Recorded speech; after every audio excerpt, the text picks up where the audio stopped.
दिल्ली लोकसभा में 7 सीटें हैं। आम आदमी पार्टी 4 पे लड़ेगी। वो 4 सीटें नई दिल्ली, वेस्ट दिल्ली, साउथ दिल्ली और ईस्ट दिल्ली। कांग्रेस पार्टी 3 सीटों पर दिल्ली में चुनाव लड़ेगी, चांदनी चौक, नॉर्थ ईस्ट और नॉर्थ वेस्ट।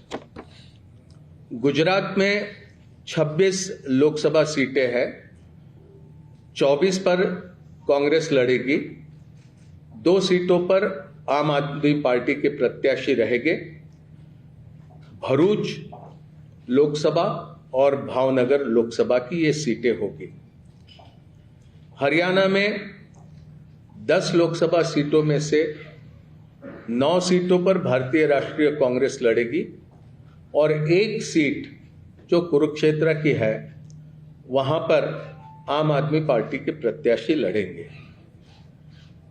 चंडीगढ़ को लेकर लंबी चर्चा हुई, लेकिन आखिरी में यह तय किया गया कि चंडीगढ़ में भारतीय राष्ट्रीय कांग्रेस के प्रत्याशी चुनाव लड़ेंगे।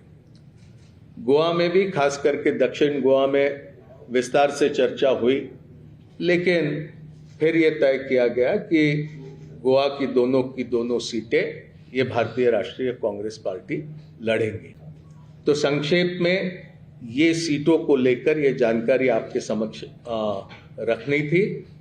ये संभव है, 2 अलग अलग राजनीतिक दल हम होने की वजह से अलग अलग चुनाव चिन्हों पर हम ये चुनाव लड़ेंगे, लेकिन हमारी जिम्मेदारी रहेगी कि दिल्ली में कांग्रेस पार्टी 3 पर प्रत्याशी रखने के बाद भी 7 पर हम किस तरह से कामयाब हो सकते हैं, उस दिशा में हमारा प्रयास रहेगा और हमारे तमाम कार्यकर्ता और नेता उस दिशा में प्रयास करेंगे।